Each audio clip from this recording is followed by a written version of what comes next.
Buenos días, estamos en la materia de legislación naval 2. Seguimos viendo discriminación. En el vídeo anterior estuvimos viendo la definición y vimos una definición legal de lo que debemos entender por definición. Ampliando un poquito lo que ya se dijo en la clase anterior, vamos a repetir con el objeto de recalcar, ¿verdad?, que la discriminación no es justificable. Debemos decir que en algunas circunstancias sí que está permitida la distinción. No toda distinción es discriminación.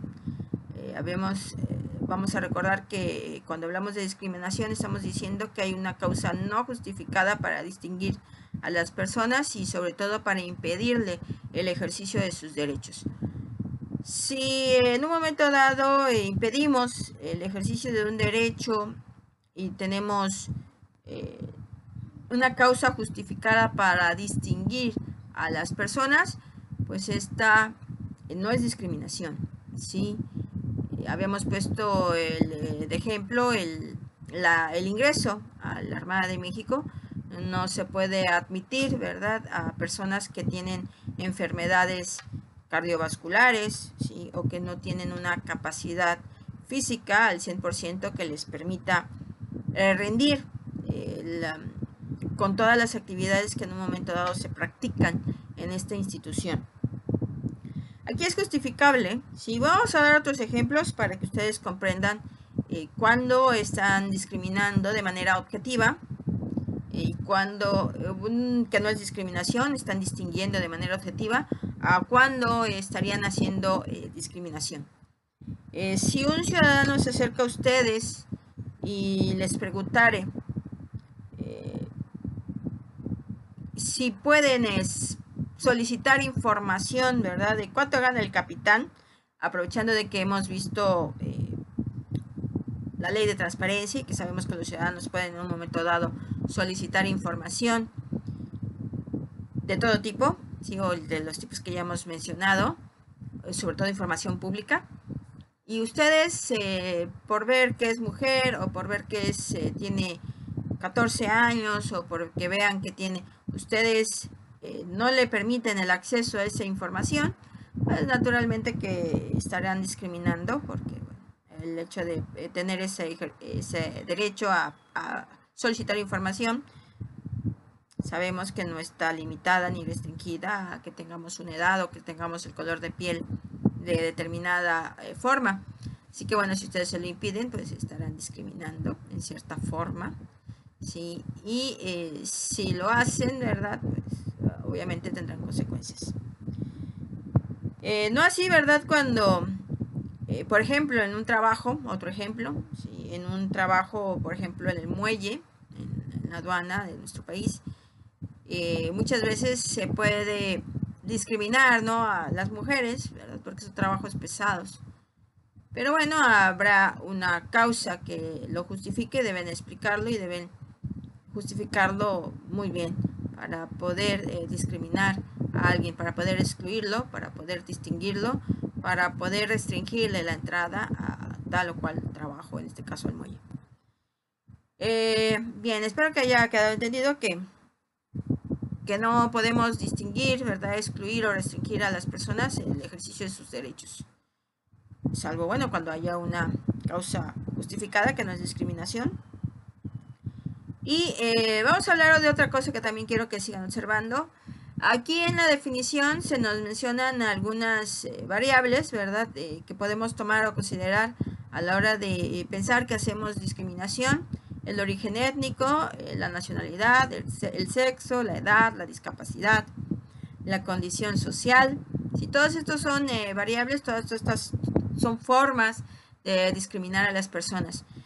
Quiero que comprendan, ¿verdad?, que esa lista es una especie de lista, es enunciativa, no limitativa. ¿Qué significa esto? Significa que pudiera haber más causas, sí, para discriminar, no solo las mencionadas en este artículo 4 cuarto de la Ley Federal para prevenir y eliminar la discriminación.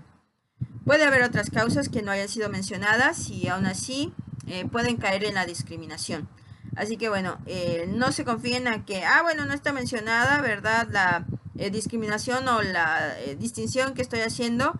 ¿Sí? No, si estamos viendo que vamos a impedir el ejercicio de un derecho, y aunque no esté mencionada la causa, ¿sí? Una nacionalidad, sexo, bueno, podría ser la edad, ¿verdad? Bueno, sí, ahí está la edad, ¿sí? O cualquier otra otra cosa que nos pudiera ocurrir, ¿sí? Precisamente hay una parte final que dice estas palabras: cualquier otra forma de distinción que aunque no esté mencionada ahí, ¿verdad? Si causa esa distinción, esa exclusión, esa restricción en el ejercicio de los derechos de los ciudadanos, pues estamos discriminando. Bien, quiero, ya que yo creo que con esto termino de explicar lo que es discriminación, y ahí en la diapositiva número 12 pueden ver un enlace de Facebook, ¿verdad? Les sugiero, ¿verdad?, que vean el video que está, es lo que contiene ese enlace que tienen ahí en su diapositiva. Yo después lo subiré también en forma de vídeo para que puedan tener acceso a él, ya sea que ustedes se vayan, copien el enlace y lo pongan en el buscador, o bien pueden esperar a que yo suba el vídeo directamente a la plataforma. Bien, vamos a ver la última diapositiva de este juego de diapositivas denominadas perspectiva de género. Estamos en la diapositiva número 13 y ahí hay unos elementos que hacen existir la igualdad-desigualdad entre las personas.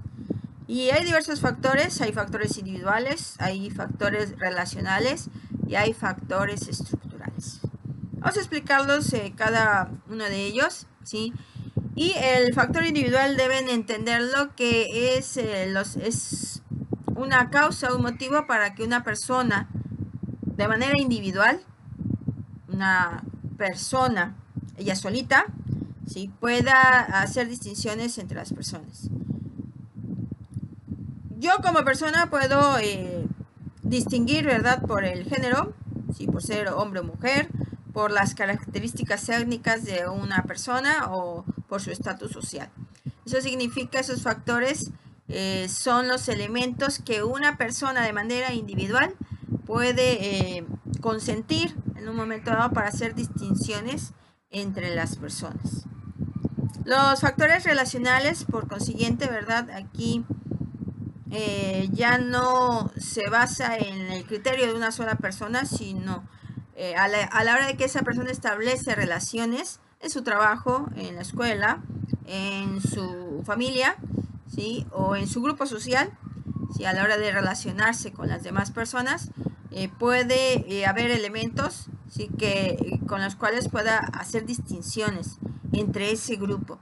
Por eso ahí, como elementos o factores de la igualdad-desigualdad, aparece la inferioridad, superioridad, inclusión o exclusión, desigualdad de categoría.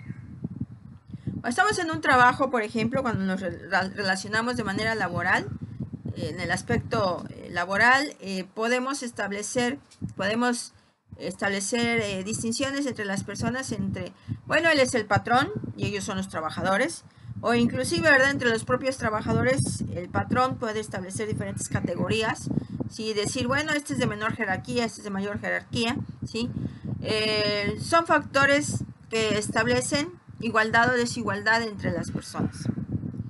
Aquí no vamos a ver si está justificado o no, simplemente estamos estableciendo que estos elementos nos van a dar la igualdad o desigualdad entre las personas. Pudieran ser justificados o no pudieran ser justificados, pudieran ocasionar discriminación, bueno, eso ya es otra cosa, pero para que tengan una idea de cómo en un momento dado, qué factores van a intervenir para discriminar, ¿sí? Por ejemplo, en los factores relacionales, cuando nos relacionamos en el aspecto laboral, ¿verdad?, si un patrón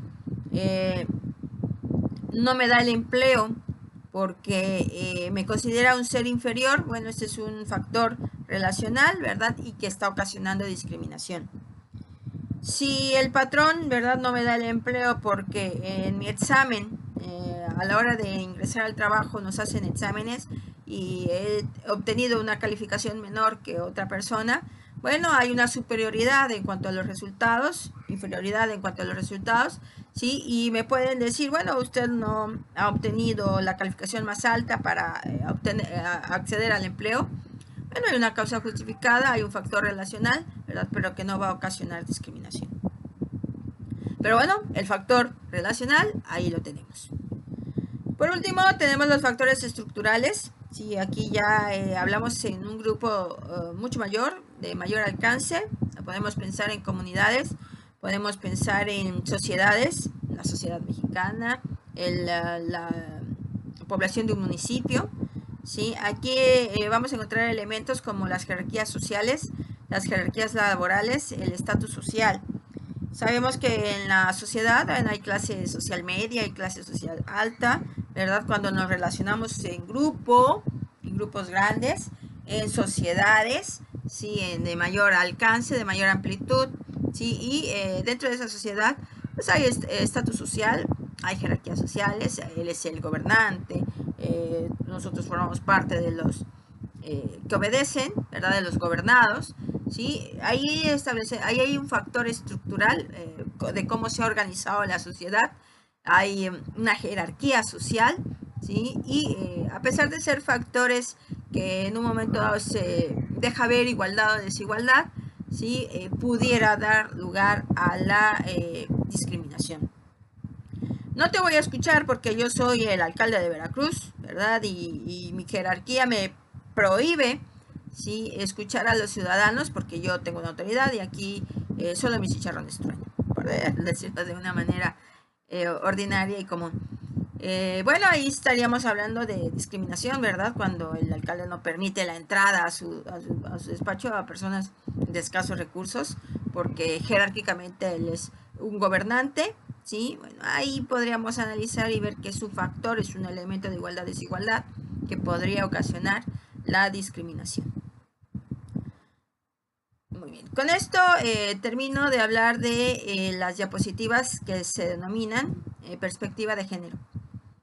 Aquí solamente voy a comentar, ¿verdad? Que tenemos otro juego de diapositivas que empezaremos a analizar, ¿sí? Y es un juego de diapositivas que analizan y estudian el manual para el uso no sexista del lenguaje. Al estudiar este manual, ¿sí?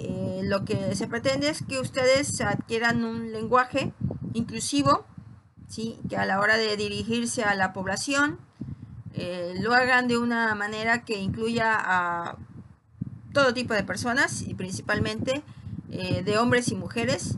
Sí, se trata de que cuando ustedes estén en una conferencia, ¿verdad? La Armada de México esté en una conferencia o estén en conferencia de prensa, ¿sí? En radio, en televisión, ustedes puedan utilizar un lenguaje inclusivo, sin hacer distinción de género, sin hacer distinción entre hombres y mujeres, con el objeto de no discriminar. Prácticamente los dos temas están relacionados, ¿sí? Por eso es indispensable que ustedes estudien este manual. No vamos a estudiar el manual completo, he elegido los temas más relevantes, ¿sí? Y en estas diapositivas hay ejercicios prácticos, ya lo verán ustedes, y conforme vayamos avanzando iremos mencionando qué ejercicios van a hacer y cómo los van a realizar.